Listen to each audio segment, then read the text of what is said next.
مجھے نعت کا ایک شعر یاد آیا کہ اے کہ تیرا وجود ہے وجہ وجود کائنات، اے کہ تیرے وجود پر خالق دو جہاں کو ناز۔ تو ہمارے تقدیسی ادب کے آج کے پروگرام میں ہم انہی تمام اصناف سخن پہ گفتگو کریں گے۔ اردو ادب کی ابتدا ہی حمد و نعت سے ہوتی ہے۔ دکن و دلی کے مشہور شعراء ولی دکنی، قلی قطب شاہ، میر و سودا کے کلام میں تقدیسی عناصر نمایاں تھے۔ یوں کہا جائے کہ اردو کی شعری روایت کی جڑیں تقدیسی ادب میں پیوست ہیں تو بے جا نہ ہوگا۔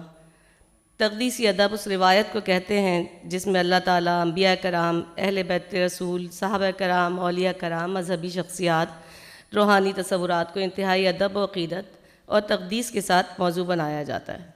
مقصد جمالیاتی اظہار نہیں بلکہ ایمان، اخلاق اور روحانی شعور کی بیداری بھی ہوتا ہے۔ تقدیسی ادب کی نمایاں اصناف میں حمد، نعت، منقبت، سلام، مرثیہ، قصیدہ، مناجات اور مذہبی مثنویات شامل ہیں۔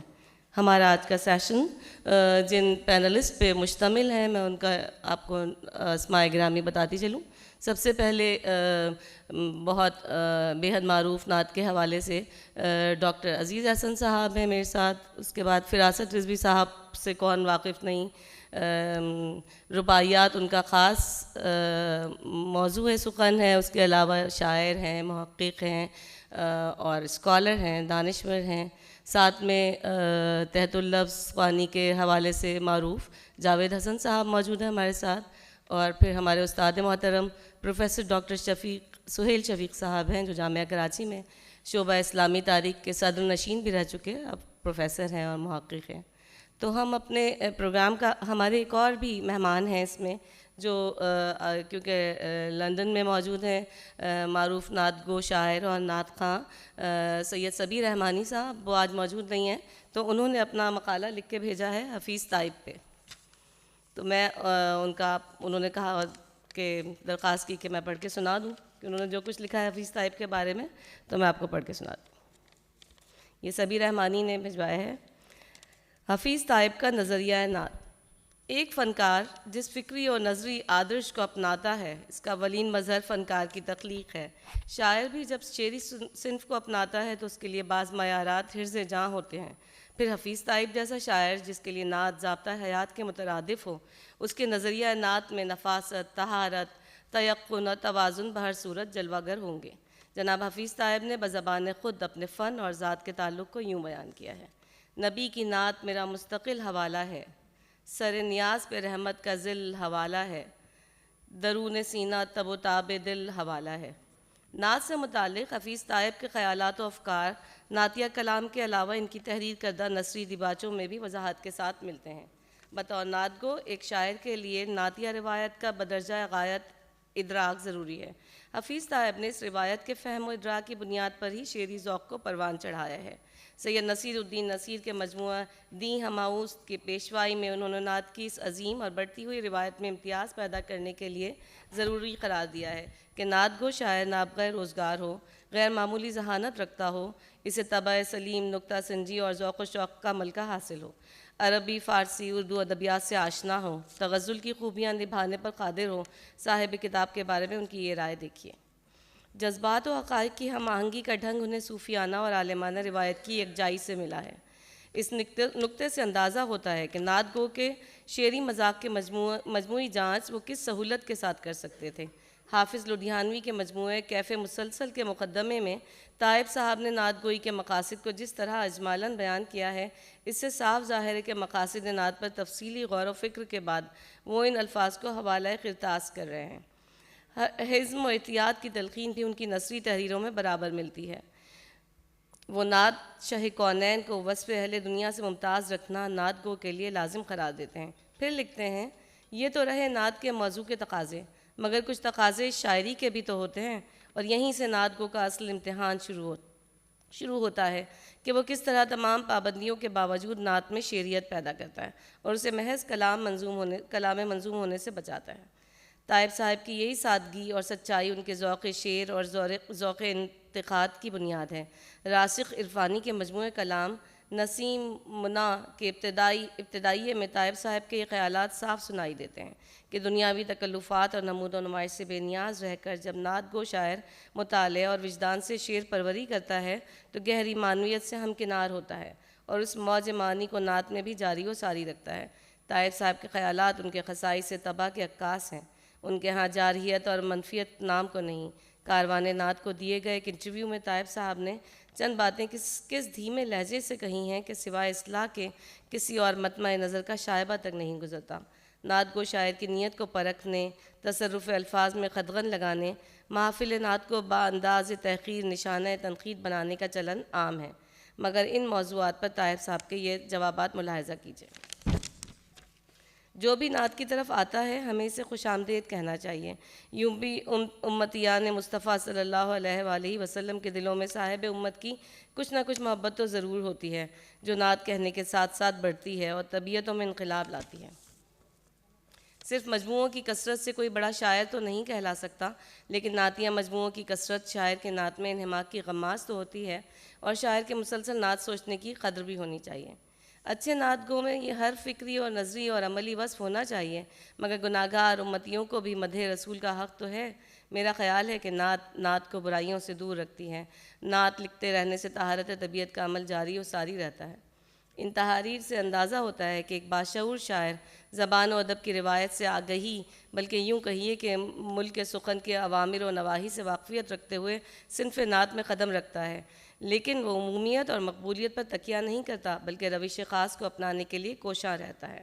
نثری تحریروں کے علاوہ حفیظ طائب کی نعتیہ شاعری کا کسی بھی طور پہ جائزہ لیا جائے تو یہ بات واضح ہے کہ وہ نعت گوئی کے لیے خصوصی معیارات کے قائل ہیں۔ اسی لیے وہ کہتے ہیں درکار پہ نعت ہے، یہ مٹاوا ہے، سوری مس پرنٹ ہے، میرا خیال ہے یہ ہو گیا ہے ان کا مکمل، اور اس شکریہ، اس لیے کہ ابھی بہت سارے لوگ باقی ہیں اور 3 بجے اس پروگرام کو ختم کرنا ہے، تو ہم آگے کی طرف چلتے ہیں۔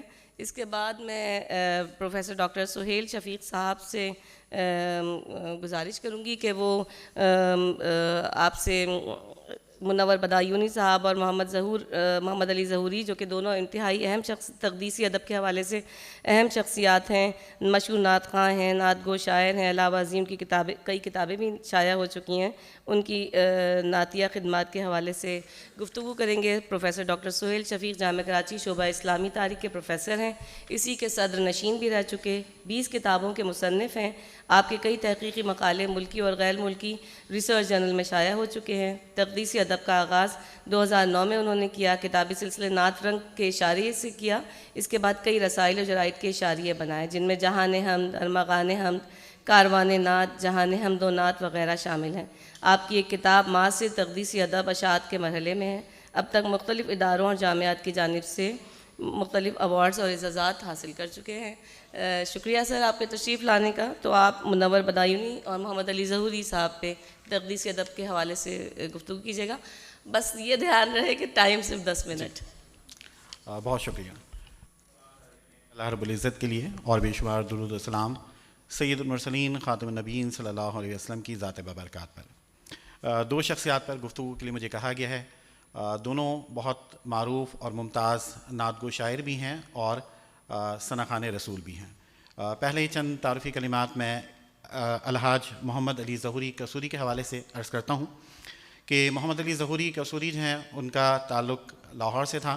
1932 میں آپ پیدا ہوئے اور عالمی شہرت آپ کو حاصل ہوئی نعت خوانی کی وجہ سے۔ آپ کے والد گرامی حاجی نور محمد نقشبندی ایک درویش صفت انسان تھے۔ خود آپ کا جو ذوق تھا وہ تصوف کی طرف مائل تھا، لہٰذا 17 سال کی عمر میں محمد علی میاں ظہور الدین نقشبندی کے ہاتھ پر انہوں نے بیعت کی، اور اس کے بعد محمد علی ظہوری کہلانے لگے۔ تو ظہوری قصوری کے نام سے بھی آپ کو بڑی شہرت حاصل ہوئی ہے، اور خاص بات یہ ہے کہ محمد علی ظہوری نہ صرف یہ کہ خود ایک قادر الکلام شاعر تھے، ایک ثنا خواں تھے، اور ایک ایسے ثنا خواں تھے کہ جب نصف شب کو وہ ثنا خوانی کا سلسلہ آغاز کرتے تھے تو پھر اس طرح سے گرہ لگاتے جاتے مختلف زبانوں میں، اردو، پنجابی، فارسی نعت کے اشعار کی برمحل، کہ صبح فجر کی اذان تک یہ سلسلہ جاری رہا کرتا۔ محمد علی ظہوری قصوری کا ایک بڑا کام یہ ہے کہ آپ پاکستان میں جو محافل نعت کا سلسلہ ہے اس کے بانیوں میں آپ کا شمار کیا جاتا ہے۔ 1966 میں محمد علی ظہوری نے ایک تنظیم کی بنیاد رکھی جس کا نام تھا مرکزی مجلس حسان پاکستان، اور حضرت حسان بن ثابت رضی اللہ عنہ کا یوم آپ نے منایا۔ اس تنظیم کے تحت بہت سارے قراء، نعت گو شعراء اور ثنا خوان رسول نے تربیت پائی، جن میں بہت اہم نام ہیں جیسے قاری زبید رسول ہیں، عبدالستار نیازی ہیں، سرور حسین نقشبندی ہیں، اور اکرم قلندری، مصطفیٰ سعیدی، اسی طرح سے دیگر افراد۔ محمد علی ظہوری صاحب کا جو کلام ہے متعدد کتابیں، متعدد اس کے ایڈیشنز شائع ہوئے، جن میں ثنائے حبیب، توصیف، کتھے تیری ثنا پنجابی مجموعہ ہے، صفتاں سونے رسول دیاں، اور آپ کی یہ تمام مجموعہ کلام جو ہے اسے کلیات ظہوری کی صورت میں آپ کے جو صاحبزادے ہیں انہوں نے شائع بھی کر دیا ہے، جو آسانی کے ساتھ دستیاب ہیں۔ نعت خوانی کو آپ نے ایک باقاعدہ تحریک کی صورت دی، اور کریا کریا گلی گلی جو ہے وہ نعت خوانی کے محافل کا انعقاد کیا۔ میں ان کے چند مشہور کلام کا یہاں پہ ذکر کرتا ہوں، جیسے ایک حمدیہ کلام ہے ان کا، الہی حمد سے عاجز ہے یہ سارا جہاں تیرا، الہی حمد سے عاجز ہے یہ سارا جہاں تیرا، جہاں والوں سے کیوں کر ہو سکے ذکر و بیاں تیرا۔ اور بہت ساری نعتیں ہیں جو ان کی مشہور ہیں، زبان زد عام ہیں، ان میں یا رسول اللہ تیرے در کی فضاؤں کو سلام، گنبد خضرا کی ٹھنڈی ٹھنڈی چھاؤں کو سلام، جب مسجد نبوی کے آثار نظر آئے اللہ کی رحمت کے آثار نظر آئے۔ اور پنجابی کلام بھی ان کا بہت مشہور ہے، دنیا تے آیا کوئی تیری نہ مثال دا، میں لب کے لیاواں کتھو سونا تیرے نال دا، کیڈا سونا نام محمد دا۔ اور ایک نعت ان کی خاص طور پہ میں ذکر کرنا چاہوں گا کہ یہ آرزو نہیں کہ دعائیں ہزار دو، پڑھ کے نبی کی نعت لحد میں اتار دو۔ جب محمد علی ظہوری کا انتقال ہوا 1996 میں، تو انہیں ایک سعادت یہ حاصل ہوئی کہ انتقال سے 23 دن قبل روزہ رسول صلی اللہ علیہ وسلم کے اندر انہیں صلاۃ و سلام پیش کرنے کی سعادت حاصل ہوئی۔ اور جب ان کا انتقال ہو گیا اور جس وقت انہیں لحد میں اتارا جا رہا تھا، تو ان کے شاگرد سرور حسین نقشبندی، جو اب ڈاکٹر سرور حسین نقشبندی ہیں، وہ یہی نعت پڑھ رہے تھے کہ یہ آرزو نہیں کہ دعائیں ہزار دو، پڑھ کے نبی کی نعت لحد میں اتار دو۔ تو یہ ان کے لیے ایک تحفہ بھی تھا۔ منور بدایونی کا تعلق لکھنؤ سے تھا، 1908 میں آپ پیدا ہوئے، اصل نام آپ کا ثقلین احمد تھا۔ آپ کے والد حکیم حسنین بھی معروف شاعر تھے۔ منور بدایونی نے امیر منائی کے جو شاگرد ہیں عیش منائی اور عبدالجامع بدایونی، ان کی شاگردی اختیار کی۔ 1951 میں ہجرت کر کے پاکستان آئے اور خود کو آخری سانس تک تقدیسی ادب کے لیے، نعتیہ شاعری کے لیے آپ نے وقف کر دیا، اور اللہ تعالیٰ نے آپ کو بھی یہ مقام عطا کیا کہ آپ کی بہت ساری نعتیں زبان زد عام ہیں، بہت مشہور ہیں، جیسا کہ یہ شعر کس کو یاد نہ ہوگا کہ نہ کہیں سے دور ہیں منزلیں نہ کوئی قریب کی بات ہے، نہ کہیں سے دور ہیں منزلیں نہ کوئی قریب کی بات ہے، جسے چاہیں نواز دیں یہ در حبیب کی بات ہے، جسے چاہیں اس کو نواز دیں یہ در حبیب کی بات ہے۔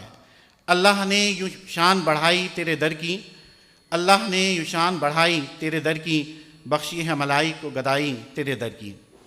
اور یہ شعر دیکھیے، نعت محبوب داور سند ہو گئی، نعت محبوب داور سند ہو گئی، فرد اسیاں میری مسترد ہو گئی، مجھ سا آسی بھی آغوش رحمت میں ہے، یہ تو بندہ نوازی کی حد ہو گئی۔ منور کام آئی حشر میں نعت شہ والا، بہت دلکش بہت روشن میری فرد عمل نکلی۔ منور بدایونی کا جو کلام ہے وہ منور نعتیں، منور غزلیں، منور نغمات اور منور قطعات کی صورت میں شائع ہوا ان کے نام کی رعایت سے، اور اب یہ تمام کلام کلیات منور کی صورت میں شائع ہو چکا ہے۔ تو یہ دونوں حضرات ہماری نعتیہ شعری روایت کا ایک ناگزیر اور بہت اہم حصہ ہیں۔ بہت شکریہ سر، آپ نے ماشاءاللہ سے ٹائم کے مطابق بالکل کیلکولیٹڈ پابندی کی آپ نے۔ اب میں جاوید حسن صاحب سے درخواست کروں گی کہ وہ صبا اکبر آبادی صاحب اور نسیم امروی صاحب پہ اپنا اظہار خیال کریں. رسائی ادب کے حوالے سے جاوید حسن صاحب کی بہت معروف شخصیت ہیں. اصل شہرت تحت اللفظ خوانی کی ہے, اس شعبے میں لوگ انہیں استاد مانتے ہیں.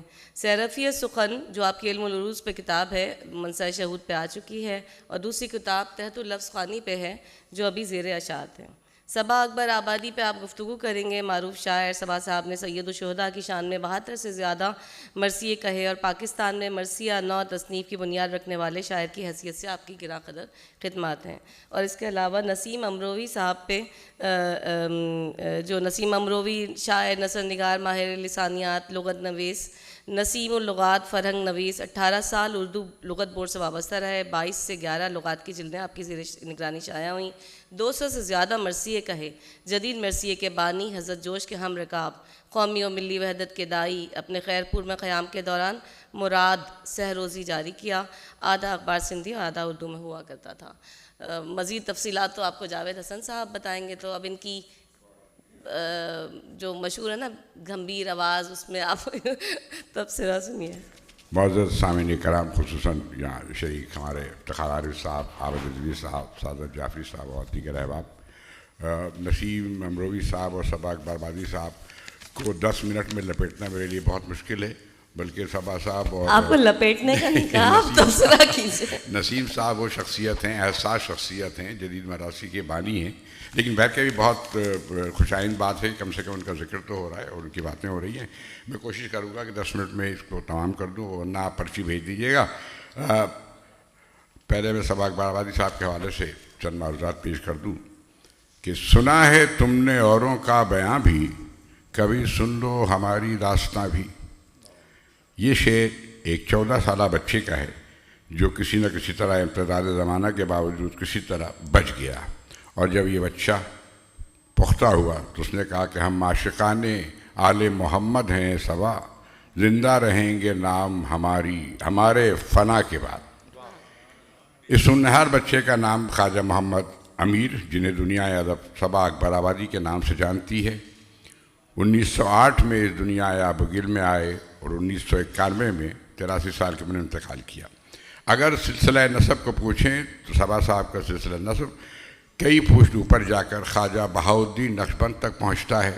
صبا صاحب کی 4 پشت اوپر خواجہ محمد ایک بزرگ جان صاحب تھے. خواجہ محمد جان صاحب ایک بزرگ تھے جو خواجہ غلام حسین کمیدہ کے سگے بھائی تھے, اور خواجہ غلام حسین کمیدہ کون؟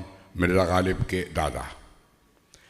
صبا صاحب اپنے والد کی اکلوتی اولاد تھے, چنانچہ والد کے شہید تھے, ان کی تربیت و پرورش کا خاص خیال رکھتے تھے.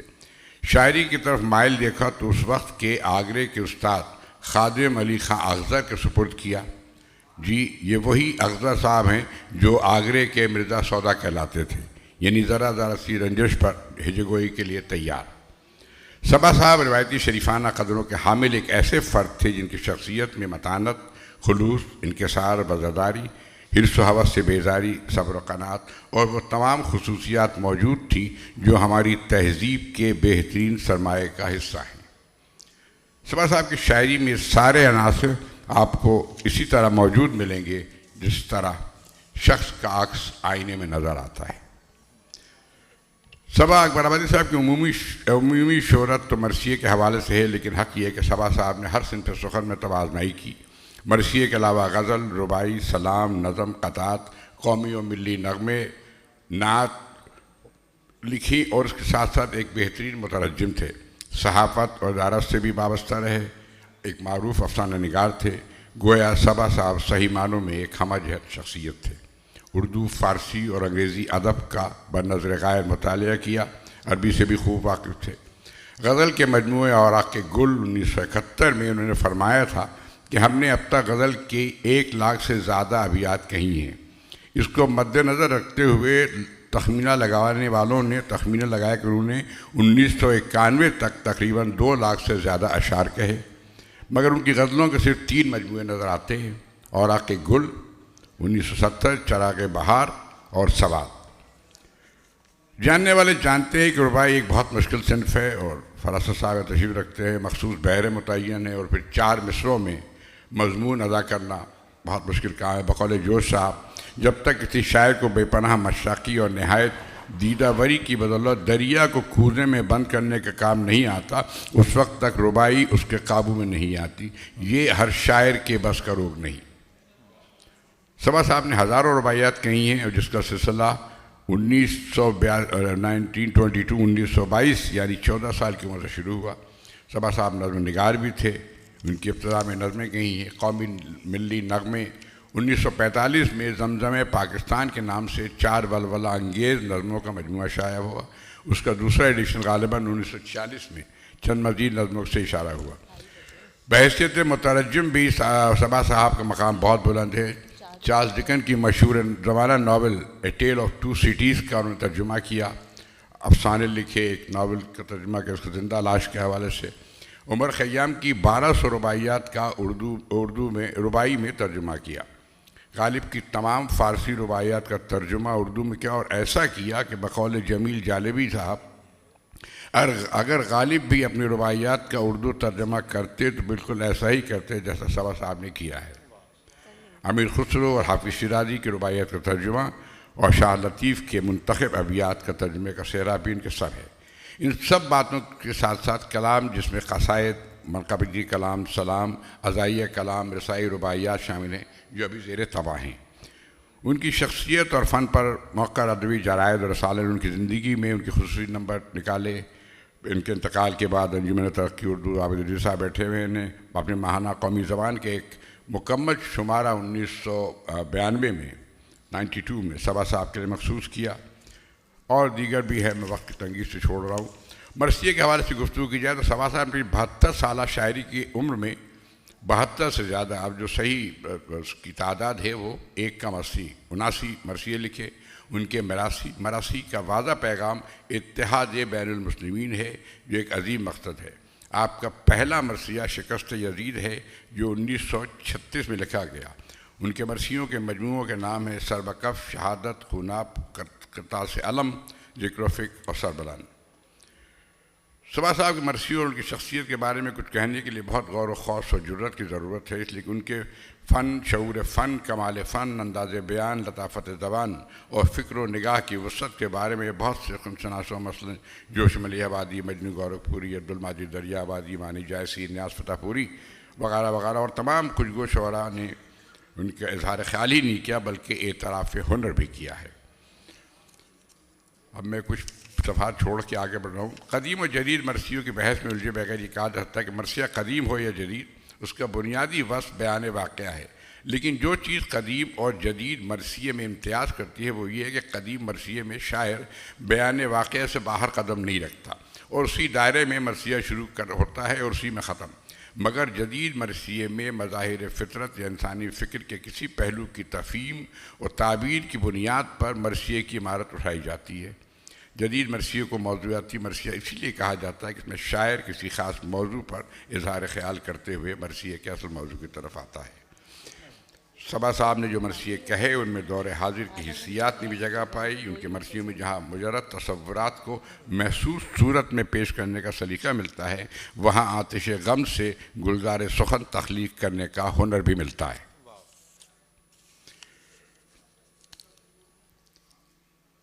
میرے محدود مطالعے کی حد تک وہ اردو کے واحد شاعر ہیں جنہوں نے مرثیے میں طویل نعت لکھی. ان کی نعت نگاری میں جو سرشاری اور شکوہ ملتا ہے وہ اہل ایمان کا سرمایہ ہے. ان کے مرثیوں میں قرآن مجید کی آیتوں کے حوالے جس طرح آئے ہیں اس سے اندازہ ہوتا ہے کہ وہ فضائے مرثیہ میں سوائے حسینی کی مہک پھیلا رہے ہیں, کیونکہ اصل پیغام حسینی تو اسلام ہے, اور اس کی ترویج کے لیے امام حسین کی ذات گرامی نے یہ بتایا کہ اگر جہاں سے گزرنا ہو تو انسان کو اس میں بھی دریغ نہیں کرنا چاہیے.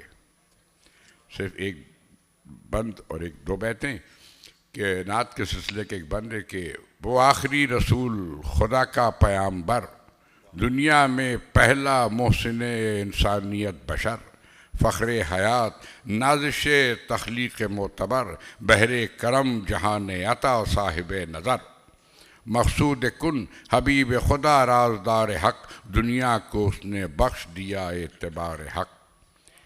یہ بیت دیکھیے کہ میزان اعتماد میں دل تولتا ہوا، بندہ مگر خدا کی زباں بولتا ہوا۔ ایک اور بیت سوا فرمائے کہ ہر قلب کو خزینہ ایمان دے دیا، اس کی زبان پاک نے قرآن دے دیا۔ آخر میں بہت مضمون طویل ہے، میں وقت نہیں میرے پاس، 2-4 منٹ نسیم صاحب کے لیے چھوڑنا ہے۔ آخر میں صرف یہ کہ صبا صاحب کے مرثیے بیک وقت ہماری مذہبی توانائی، نفسیاتی قوت اور ادبی جمالیات کا سنگ میل ہیں، جو آنے والوں کو ہمیشہ اسلام کی سچائیوں سے پوری ادبی لطافت اور لذت کے ساتھ روشناس کراتے رہیں گے۔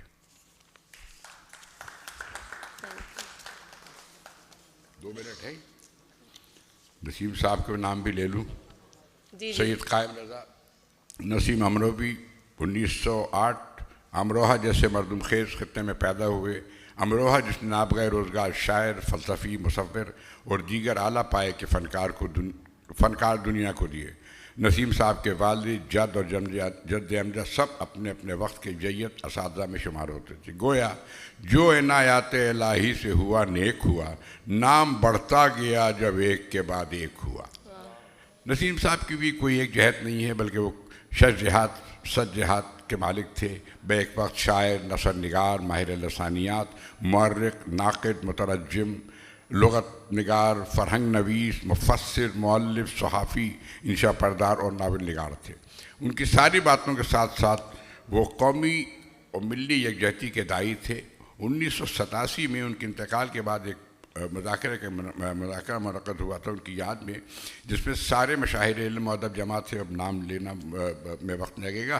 اس وقت کے سندھ کے وزیر اعلیٰ غوث علی شاہ، جنہیں نسیم صاحب سے بڑی عقیدت و محبت تھی، وہ بھی شریک ہوئے، اور انہوں نے اپنی تقریر میں فرمایا تھا کہ یوں تو نسیم صاحب بہت بڑے شاعر و ادیب تھے، مگر وہ سوسائٹی کے ایسے فرد تھے کہ جہاں رہے انجمن بن کر رہے۔ مولانا دونوں تہذیبوں، دونوں ثقافتوں کو ایک دوسرے سے قریب لانا چاہتے تھے، جس کے لیے انہوں نے بھرپور جدت کی، اور خیرپور سندھ سے ایک سہ-روزہ اخبار مراد نکالا جو آدھا سندھی اور آدھا اردو میں چھپتا تھا۔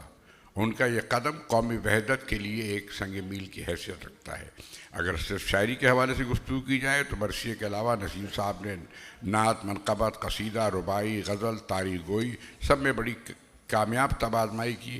اپنی صوتیات، لفظیات، صرفی اور نحوی تشکیلات سے لے کر علم و بیان و معنی، عروض و قافیہ پر مکمل دسترس حاصل تھی۔ 2 منٹ۔ نسیم صاحب نے تقریباً 200 سے زائد کربلائی اور 12 شخصی مرثیے کہے۔ ان کے مرثیے کی 5 جلدیں شائع ہو چکی ہیں، اور شنید ہے کہ ابھی 10-12 جلدوں کا سرمایہ تشنع اشاعت ہے۔ نسیم صاحب بلا شبہ گزشتہ صدی کے چند بڑے شاعروں میں شمار کیے جاتے تھے۔ جدید مرثیے کے بانیوں میں وہ جوش کے ہم رکاب تھے۔ میں ایک بند پڑھ کے اہتمام کروں، باقی چھوڑ دیتا ہوں۔ اے کلک، قلم کے حوالے سے دیکھیے کہ اے کلک تو مصور موجز نگار ہے، تیری کشش پہ جذبہ فطرت نثار ہے، سوکھی سی شاخ راز نمو در کنار ہے، کانٹے کی گود میں چمن پر بہار ہے، رنگی بیانیوں سے یہ گلشن بسائے ہیں، تو نے خزاں کے ذکر میں بھی گل کھلائے ہیں۔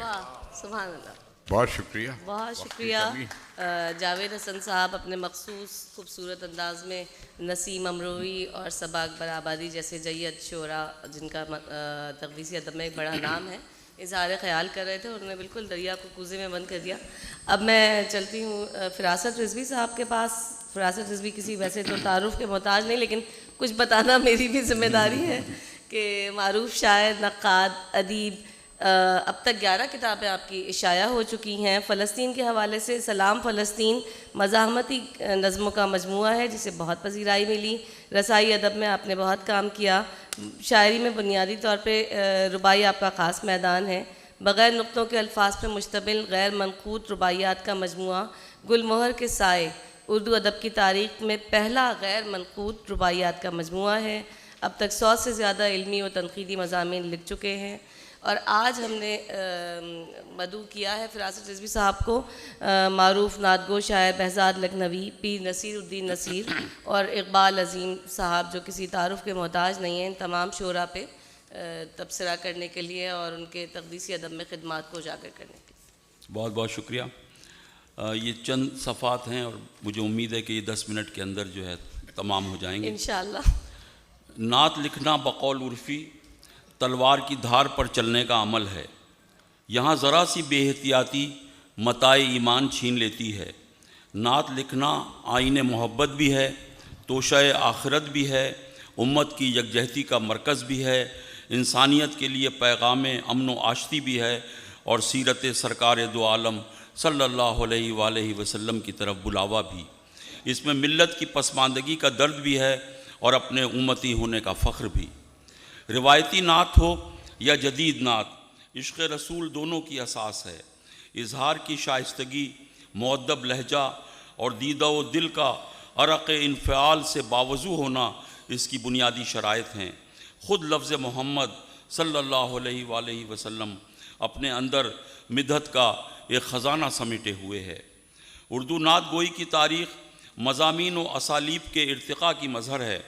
آج جدید اردو نعت سیاسی، سماجی، ذاتی، اجتماعی، تہذیبی، اخلاقی ہر طرح کے مضامین کو اپنے اندر جذب کرنے کی صلاحیت رکھتی ہے۔ آج اس میں شعری محاسن کی ایک نئی دنیا آباد ہے۔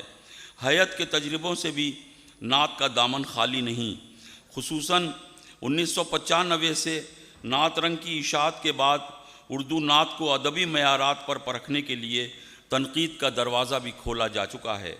پاکستان کی مختلف جامعات میں نعت گو شعراء کے تخلیقی سرمایہ پر تحقیقی و تنقیدی مقالے تحریر کیے جا رہے ہیں۔ گزشتہ دہائیوں میں نعت نگاری کے رجحان کو بے انتہا وسعت ملی ہے۔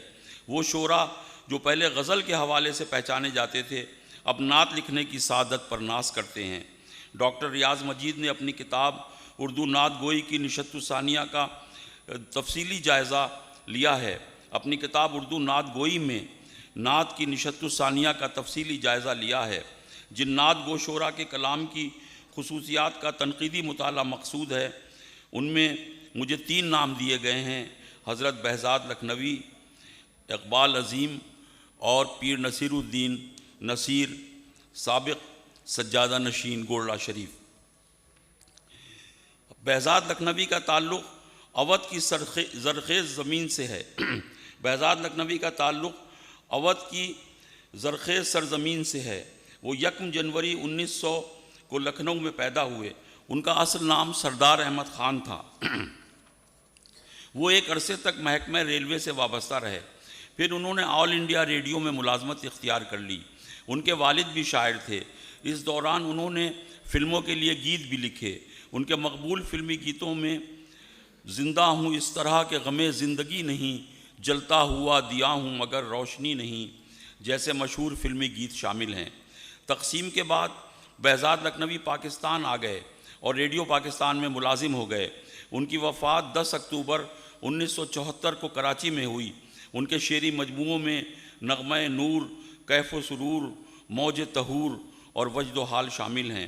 ان کا نعتیہ مجموعہ کلام کرم بالائے کرم اردو نعت گوئی کا ایک اہم سنگ میل ہے۔ یہ مجموعہ ان کے سفر حج و زیارت مدینہ کے بعد کا ہے، اس لیے اس میں حضوری کی کیفیت چھائی ہوئی ہے۔ روضہ رسول کی دید اور مدینہ کے مناسبات کے بارے میں ان کی نعت کے جو مضامین ہیں ان کی کیفیت اور اثر انگیزی بے مثال ہے۔ یاد آتی ہے اپنی مجبوری، اس ارض مقدس سے دوری، دل خون کے آنسو روتا ہے جب کوئی مدینے جاتا ہے۔ دل کی حالت کیا کہوں، یاد مدینہ دل میں ہے، میں یہاں پر ہوں مگر یہ دل اسی محفل میں ہے۔ بہزاد نے نعتیہ گیت بھی لکھے۔ انہوں نے نعت نگاری کو خوش الہانی کے تقاضوں سے بھی ہم آہنگ رکھا۔ چھوٹی بحروں میں لکھی گئی ان کی نعتوں نے بہت زیادہ مقبولیت حاصل کی۔ بہزاد لکھنوی کی نعتیں اپنی سادگی، برجستگی اور نغمگی کے باعث ہمیشہ یاد رکھی جائیں گی۔ پاکستان میں اردو نعت نگاری کا تذکرہ اقبال عظیم کی نعتیہ شاعری کے تذکرے کے بغیر نامکمل ہے۔ اقبال عظیم کی نعتوں میں جذبات کی جو پاکیزہ فضا ملتی ہے وہ کم نعت نگاروں کے یہاں نظر آتی ہے۔ ان کا لہجہ محبت رسول صلی اللہ علیہ وآلہ وسلم کے گہرے رنگوں سے آراستہ ہے۔ ان کی نعتوں سے ہر مسلمان کے احساسات کی ترجمانی ہوتی ہے۔ یہی وجہ ہے کہ ان کا دھیما اسلوب اور نفس مضمون کی ندرت ہمارے دلوں کو چھو لیتی ہے۔ ان کی کئی نعتوں کو بے انتہا عوامی مقبولیت ملی۔ اقبال عظیم 8 جولائی 1913 کو میرٹھ میں پیدا ہوئے۔ ان کا آبائی وطن ایٹا سہارنپور تھا۔ انہوں نے آگرہ یونیورسٹی سے 1940 میں ایم اے اردو کا امتحان پاس کیا۔ کچھ عرصے بعد وہ مشرقی پاکستان چلے گئے۔ وہاں کے سرکاری کالجوں میں اردو کے پروفیسر اور صدر شعبہ اردو بھی رہے۔ اپریل 1970 میں ان کی آنکھوں کی روشنی چلی گئی۔ بینائی ختم ہونے کے سبب وہ ڈھاکے سے کراچی اپنے رشتہ داروں کے پاس آ گئے۔ 22 ستمبر 2000 کو وہ کراچی میں وفات پا گئے۔ وہ شاعری میں صفی لکھنوی اور وحشت کلکتوی کے شاگرد تھے۔ ان کی مطبوعہ کتابوں میں مشرقی بنگال میں اردو، مضراب، لب کشا، مضراب و رباب، چراغ آخر شب اور نعتیہ مجموعہ کلام قاب قوسین شامل ہیں۔ ان کی نعتیں دل سوز بھی ہیں اور خیال افروز بھی۔ نعت میں کیسے لکھوں ان کی رضا سے پہلے، نعت میں کیسے لکھوں ان کی رضا سے پہلے، میرے ماتھے پہ پسینہ ہے ثنا سے پہلے۔ تم نہیں جانتے شاید میرے آقا کا مزاج، ان کے قدموں سے لپٹ جاؤ سزا سے پہلے۔ مدینے کا سفر ہے اور میں نمدیدہ نمدیدہ، جبیں افسردہ افسردہ، قدم لغزیدہ لغزیدہ، چلا ہوں ایک مجرم کی طرح میں جانب طیبہ، نظر شرمندہ شرمندہ، بدن لرزیدہ لرزیدہ۔ چشتیہ سلسلہ تصوف کا پاکستان میں روحانی مرکز گولڑہ شریف علمی اور ادبی اعتبار سے بھی خاصی اہمیت کا حامل ہے۔ پیر مہر علی شاہ کا مزار بھی یہیں واقع ہے۔ پیر نصیر الدین نصیر، جن کا نعتیہ سرمایہ روحانی اثر اور فکری تہذیب کا آئینہ دار ہے، اسی دربار کے گدی نشین تھے۔ وہ 8 نومبر 1949 کو گولڑہ شریف اسلام آباد میں پیدا ہوئے اور 6 فروری 2008 کو اس خاکدان عالم سے رخصت ہو گئے۔ آپ کی 13 کتابیں طبع ہوئیں: عرش ناز، پیمان شب، دست نظر، رنگ نظام، آغوش حیرت، حقیقت شاعری، آئینہ شریعت، نام و نسب، راہ و رسم منزل، فیض نسبت، امام ابو حنیفہ کا طرز استدلال اور کلیات نصیر گیلانی۔ پیر نصیر الدین نصیر نے اردو اور فارسی دونوں زبانوں میں نعتیں تخلیق کی ہیں۔ ان کی نعتوں میں محض اظہار حقیقت ہی نہیں، تصوف کی داخلی کیفیت کا بیان بھی ہے۔ یہ نعتیں ایک ایسا روحانی سفر ہیں جہاں عاشق خود کو مٹا کر بارگاہ ختمی مرتبت صلی اللہ علیہ وآلہ وسلم میں فنا ہو جانے کو اپنی میراث سمجھتا ہے۔ انہوں نے نعت گوئی کو روحانیت، فکری گہرائی اور فنی وقار عطا کیا۔ ان کا جمالیاتی شعور کلاسیکی نعتیہ روایت کے ساتھ مل کر ان کی نعتوں کو ایک الوہی حسن عطا کرتا ہے۔ ان کی نعتوں میں مبالغہ، سطحی پن اور تصنع نہیں ہے۔ ان کی نعتیں گولڑہ شریف کی روحانی روایات کی نمائندگی کرتی ہیں۔ قدرت نے آج اپنے جلوے دکھا دیے ہیں، آمد سے مصطفیٰ کی پردے اٹھا دیے ہیں۔ جب ان کا نام لے کر مظلوم کوئی رویا، زنجیر توڑ دی ہے، قیدی چھڑا دیے ہیں۔ بے کس نواز انسا پیدا ہوا نہ ہوگا، بچھڑے ملا دیے ہیں، اجڑے بسا دیے ہیں۔ بریلوی روحانی وارفتگی، چشتی صوفی اقدار کا اظہار اور عشق رسول صلی اللہ علیہ وآلہ وسلم کی بادب آگہی ان کی نعتوں کی زینت ہے۔ پیر نصیر الدین نصیر کی نعتیں ہمیشہ ہمارے دلوں اور حافظے میں زندہ رہیں گی۔ با مصطفیٰ بے رساں خیش را کے دی ہماؤست، اگر با اون رسیدی تمام بو لہبیست۔ سبحان اللہ، بہت شکریہ۔ آج آپ نے پھر سے ثابت کیا کہ آپ بہت بڑی علمی اور ادبی شخصیت ہیں، جو اتنی جامعیت اور اکملیت کے ساتھ آپ نے جس طرح سے مختصر اور جامع ترین طریقے سے تینوں شخصیات کا احاطہ کیا اور ان کی تمام چیدہ چیدہ صفات کو آپ نے حاضرین کے سامنے پیش کیا، یہ آپ ہی کر سکتے ہیں، ہر ایک کا خاصہ نہیں ہے۔ اب ہم چلتے ہیں ڈاکٹر عزیز احسن کی طرف۔ مجھے ان کا ایک شعر یاد آیا کہ دل پہ میرے احساس نے جو حرف لکھا ہے، دل پر میرے احساس نے جو حرف لکھا ہے تیرے سوا کون کہ جس نے وہ پڑھا ہے۔ ان کی حمد کا نعت ہے۔ ڈاکٹر عزیز احسن بھی نعت کے حوالے سے آپ سبھی پہچانتے ہیں آپ کا شمار موجودہ عہد کے ممتاز نقادوں میں ہوتا ہے۔ انہوں نے تقدیسی ادب کو ذریعہ اظہار بنایا، لیکن ان کی شاعرانہ حیثیت بھی مسلم ہے۔ ایک زمانے تک غزلیں اور نظمیں بھی لکھیں، لیکن اب خود کو نعت اور ہم تک محدود کر لیا ہے۔ حمد و نعت پر تنقید و تحقیق کے ضمن میں انہیں گویا اتھارٹی تصور کیا جاتا ہے۔ وہ تخلیق میں خوبیوں کے ساتھ خامیوں کی بھی نشاندہی کرتے ہیں۔ عموماً کہا جاتا ہے کہ نعت پہ تنقید بے ادبی ہے، مگر کوئی بھی نقاد نعت پہ تنقید نہیں کرتا، بلکہ اس شخص پر تنقید کرتا ہے جو نعت جیسی مقدس صنف میں بے احتیاطی اور لاپرواہی کا مرتکب ہوتا ہے۔ ڈاکٹر عزیز احسن کی تصانیف اب تک 21 کتابیں تصنیف کر چکے ہیں۔ نعتیہ ادب کے حوالے سے آپ کا پی ایچ ڈی کا موضوع اردو نعتیہ ادب کے انتقادی سرمایہ کا تحقیقی مطالعہ ہے۔ ڈاکٹر عزیز احسن کی شخصیت اور فن پر اب بہت اہل علم نے بہت کام کیا، جن میں سبیر رحمانی، ڈاکٹر داؤد رہبر، ڈاکٹر شمع افروز، ڈاکٹر سہیل شفیق صاحب شامل ہیں۔ آپ پر 8 کتابیں لکھی جا چکی ہیں۔ آپ کے علمی اور تحقیقی کاموں پر 3 ایم فل کے مقالے لکھے جا چکے ہیں، کئی اداروں سے وابستہ ہیں، کئی ایوارڈز مل چکے ہیں۔ آج ہم نے آپ کو زحمت دی ہے ماہر القادری صاحب اور ریاض الدین سہروردی کی نعتیہ اور تقدیسی ادب میں خدمات پر گفتگو فرمانے کے لیے۔ تو عزیز احسن صاحب، آپ سے گزارش ہے کہ صحیح۔ السلام علیکم۔ میں بغیر کسی تمہید کے یہ شروع کر رہا ہوں۔ علامہ سید محمد ریاض سہروردی۔ علامہ سید محمد ریاض سہروردی کی نعت کلچر کے فروغ میں ناقابل فراموش خدمات ہیں۔ آپ روحانی سلسلہ رشد و ہدایت سہروردیہ کے صاحب مجاز بزرگ تھے۔ آپ کی پیدائش 18 رجب المرجب 1337 ہجری مطابق 4 اپریل 1919 کو جے پور بھارت میں ہوئی۔ اس طرح وہ میرے گرائی تھے۔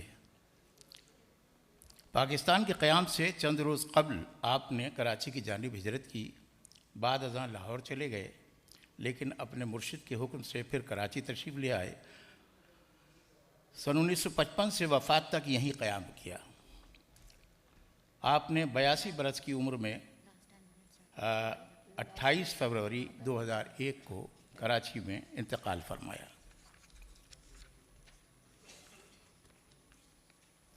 شعر گوئی کے 2 طریقے ہیں۔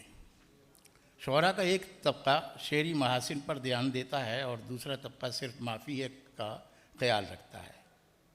امت کے صوفیہ کرام نے شاعری کی ہے، لیکن بیشتر نے اپنے جذبے اور قلبی واردات کو ملفوظی جامہ پہنانے پر زور دیا ہے۔ شعری جمالیات اور فنی و عروضی معاملات کو زیادہ درخور اتنا نہیں سمجھا۔ یہی وجہ ہے کہ ناقدین کو صوفیانہ کلام کی جانچ پرکھ ان کے باطنی احوال کی رعایت کرتے ہوئے کرنی پڑتی ہے۔ شاہ سید محمد فاروق ابو العلائی رحمۃ اللہ علیہ نے ایک مرتبہ مجھے بتایا تھا کہ حضرت ریاض سہروردی کے کلام میں فنی معاملات کی طرف سے کچھ بے اعتنائی کا رویہ ضرور ہے، لیکن میں نے انہیں دربار رسالت کے حاضر باشوں میں پایا ہے۔ فاروق صاحب کے اس بیان کے بعد ریاض سہروردی رحمۃ اللہ علیہ کے کلام کی خواندگی کے وقت مولانا رومی رحمۃ اللہ علیہ کا شعر پڑھنا پڑتا ہے کہ شعر می گویم بے از قند و نبات من ندانم فاعلات و فاعلات۔ مجھے حضرت ریاض کے کلام میں ایسے شواہد ملے ہیں کہ اس کلام کی کیفیات اور حقیقت بیانی کے سامنے سر تسلیم خم کرنے کو جی چاہتا ہے۔ وہ دل جو وقف ہوئے حب مصطفیٰ کے لیے، وہ دل جو وقف ہوئے حب مصطفیٰ کے لیے ہوئے ہیں ایسے ہی دل منتخب خدا کے لیے، انہی پر اول و آخر کے مرتبے ہیں تمام، وہ ابتدا کے لیے ہیں وہ انتہا کے لیے۔ بزرگان دین کا شیوہ رہا ہے کہ وہ اپنے گرد عوام کا جمع غفیر جمع کرنے کے لیے اور دین کا پیغام اس انداز سے لوگوں تک پہنچاتے ہیں کہ تبلیغ کا گمان بھی نہ گزرے اور بات دل سے نکل کر دل میں اتر جائے۔ نعتیہ اشعار کو ترنم سے پڑھنے اور پڑھوانے کا مقصد بھی یہی ہے کہ عوام الناس اس طرف متوجہ ہوں اور پھر کلام کے ذریعے ان کو حضور اکرم صلی اللہ علیہ وسلم کی عظمتوں کا احساس دلاتے ہوئے یہ باور کرایا جائے کہ مسلمانوں پر لازم ہے کہ آپ سے وابستہ ہو کر آپ صلی اللہ علیہ وسلم کے اسوہ حسنہ کو اپنائیں۔ نعت میں حضور صلی اللہ علیہ وسلم کی عظمتوں کا بیان، آپ کے لائے ہوئے دین کی بڑائی کا اظہار، آپ کے اسوہ حسنہ کی تعریف اور آپ کا تعلق مع اللہ ظاہر ہوتا ہے۔ نعت گو شعراء کے اظہاری زاویوں میں آ کر عوام الناس میں نہ صرف اسلام پر عمل پیرا ہونے کا جذبہ پیدا ہوتا ہے بلکہ شمع نبوی کی لو کو بھی تیز کرنے کا سبب بنتا ہے۔ خانقاہی نظام کے تناظر میں جب میں نے حضرت علامہ ریاض سہروردی کے کام اور کلام کا جائزہ لیا تو مجھے محسوس ہوتا ہے کہ جس طرح ہر صوفی اپنی قلبی واردات اور اپنے احوال کے مطابق تبلیغی طریقہ کار اختیار کرتا ہے، حضرت نے بھی اسی میلان کا اظہار کیا ہے۔ آپ کا موڈس آپرینڈی یعنی طریقہ عمل حی علی الثنا ہے۔ ریاض الدین سہروردی نے اسوہ حسنہ کو اپنانے والے اصحاب کرام رضوان اللہ تعالیٰ علیہم اجمعین، تابعین و اتباع تابعین، اولیاء امت اور بزرگان دین پر کام کیا ہے۔ جس طرح اللہ تعالیٰ نے قرآن کریم کی حفاظت اور آپ کی دنیاوی زندگی کے تمام نقوش کو محفوظ فرمایا ہے، اسی طریقے سے اللہ تعالیٰ نے یہ التزام بھی برتا ہے کہ آپ کے اسوہ حسنہ پر چلنے والوں کا بھی تذکرہ قائم ہوتا رہے۔ ایمان اور اعمال صالحہ کے معیارات حضور صلی اللہ علیہ وسلم کے اعمال، اقوال اور تقریر کی روشنی میں ہی بنتے ہیں۔ ریاض صاحب کی کلام کی کمیت یعنی کوانٹٹی بھی اچھی خاصی ہے۔ وہ فارسی، عربی، اردو اور پنجابی میں بھی شعر کہتے تھے۔ عربی کا شعر ہے مائل لیس قلبی الی الدنیا حبک سربتی الی السلام علیک، میرا دل دنیا کی طرف مائل نہیں ہے، میری دولت تو آپ کی محبت ہے، آپ پر سلام۔ فارسی میں کہا کسے نہ ہست کہ با تو شکایت دارد، کسے نہ ہست کے با تو شکایت دارد، تو آں خلیق و شگفتہ دہن سلام علیک۔ آپ ایسے اچھے اخلاق والے اور شگفتہ مزاج ہیں کہ کسی کو بھی آپ سے کوئی شکایت نہیں۔ اس شعر کو پڑھ کر قرآن کریم کی ایک آیت کی طرف توجہ جاتی ہے۔ آل عمران کی 159ویں آیت ہے جس کا ترجمہ ہے کہ اے محبوب تم ان کے لیے نرم دل ہو، اور اگر تند مزاج سخت دل ہوتے تو وہ ضرور تمہارے گرد سے پریشان ہو جاتے۔ عطا کرد حق مر ترا آ حیاتے کہ از حی قیوم یا بھی دوا میں۔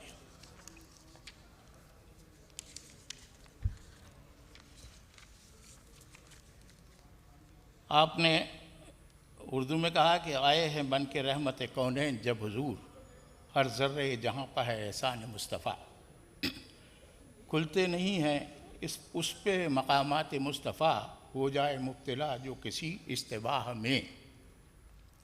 انگریزی میں کہا کہ no beggar like me is in the whole world, no king is like you among all kings.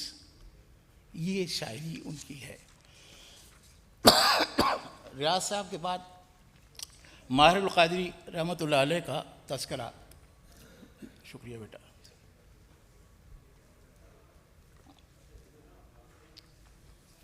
ماہر القادری کا اصل نام منظور حسین تھا۔ آپ ماہر تخلص کرتے تھے، سلسلہ قادریہ سے منسلک ہونے کے باعث القادری لکھتے تھے۔ وہ بھارت کے ضلع بلند شہر یو پی میں پیدا ہوئے۔ جس قصبے میں وہ پیدا ہوئے اس کا نام ہے کثیر کلاں۔ کثیر کلاں بھی کہہ سکتے ہیں، کثیر کلاں مجھے تو صحیح تلفظ کثیر کلاں لگتا ہے۔ کیوں افتخار صاحب؟ اچھا، کثیر کلاں میں پیدا ہوئے۔ والد کا نام معشوق علی تھا۔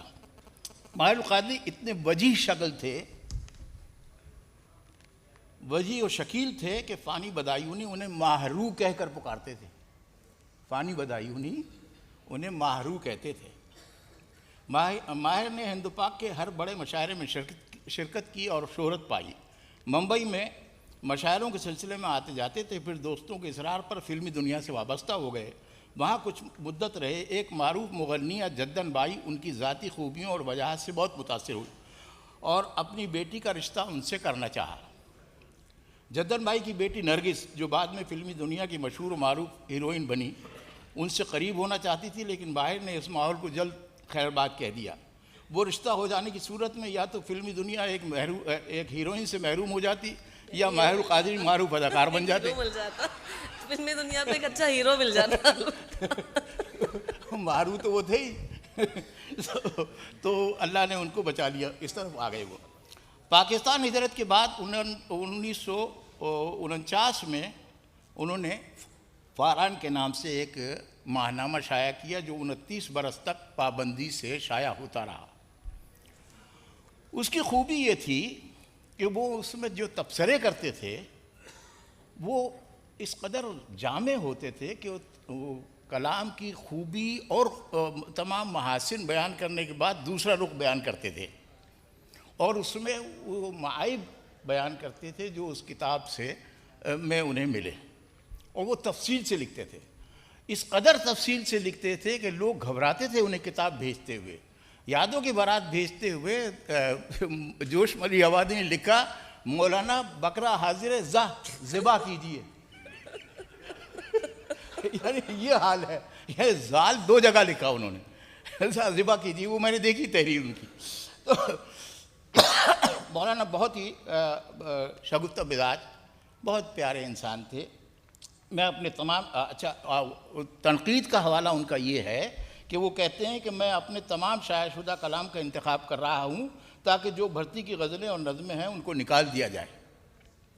میں خود اس پر مقدمہ لکھوں گا جس میں اپنے کلام کی کمزوریوں کی نشاندہی کروں گا کہ جن اشعار کو خارج کیا گیا ہے ان میں فن و زبان اور اظہار و بیان کے کیا اسقام ہیں. یہ بڑی بات ہے. وہ یہ ارادہ تھا اور لکھا بھی انہوں نے, لیکن کر نہیں سکے, زندگی نے مہلت نہیں دی. میں نے اسکول میں پہلی بار ان کی نظم سنی تھی, طاقوں میں سجایا جاتا ہوں, قرآن کریم کے حوالے سے, قرآن کی فریاد. طاقوں میں سجایا جاتا ہوں, آنکھوں سے لگایا جاتا ہوں, تعویذ بنایا جاتا ہوں, دھو دھو کے پلایا جاتا ہوں. کس بزم میں میرا ذکر نہیں, کس عرش میں میری دھوم نہیں, پھر بھی میں اکیلا رہتا ہوں, مجھ سے ابھی کوئی مظلوم نہیں. یہ دیکھیے, علامہ اقبال نے تو کہا تھا نا کہ وہ زمانے میں معتز تھے مسلمان ہو کر, اور تم خوار ہوئے تاریک قرآن ہو کر. تو یہ اس کی یعنی انہوں نے تو قرآن کے فکری حوالے سے اور براہ راست گفتگو کی ہے علامہ نے, لیکن انہوں نے قرآن کے اپنے احساسات جو بھی ہو سکتے ہیں وہ بیان کیے ہیں, یعنی اس کو پرسنلائز کیا ہے. میں نے بچپن میں ان کی غزل کا ایک شعر سنا کسی سے, تو وہ میرے حافظے کا ایک حصہ بن گیا. وہ ہے کہ ان کے کوچے سے ایک شام گزرا تھا میں, پھر یہی روز کا مشغلہ بن گیا. ان کے کوچے سے ایک روز گزرا تھا میں, پھر یہی روز کا مشغلہ بن گیا. اب یہ ایسے زبان کا ایسا شعر ہے کہ سنتے ہی یاد ہو جاتا ہے, ذہن حافظے میں محفوظ ہو جاتا ہے. پھر یہ کہ آپ نے بھی سنا ہوگا اور ہم نے بھی سنا ہے کہ سلام اس پر کہ جس نے بے کسوں کی دستگیری کی, سلام اس پر کہ جس نے بادشاہی میں فقیری کی. یہ ان کا بڑا مشہور سلام ہے. ماہر القادری ایک محب وطن انسان تھے, سانحہ مشرقی پاکستان پہ کہتے ہیں کہ دل کا یہ حال کہ مصروف عزاداری ہے, دل کا یہ حال کہ مصروف عزاداری ہے, اب مسرت کے تصور سے بھی بیزاری ہے. یہ سانحے پر گفتگو ہو رہی ہے. دل کا یہ حال کہ مصروف عزاداری ہے, اب مسرت کے تصور سے بھی بیزاری ہے. آپ اپنے غازی سپر انداز نہیں ہو سکتے, اپنے غازی سپر انداز نہیں ہو سکتے. یہ تو سازش ہے, سیاست کی فسونکاری ہے. یہ اس وقت انہوں نے کہا. اس درنگی کے تو سائے سے بھی اللہ بچائے, رب اسلام سے ہے, کفر سے بھی یاری ہے. یہ ہے ان کا خیال. دین پیارا ہے ہمیں, جان نہیں پیاری ہے. اس کے بعد کہتے ہیں, بس یہ آخری کر دوں, آپ تو کریں تھی 3 بجے تک کا ٹائم ہے. بچ گئے نا 3. اچھا بچ گئے.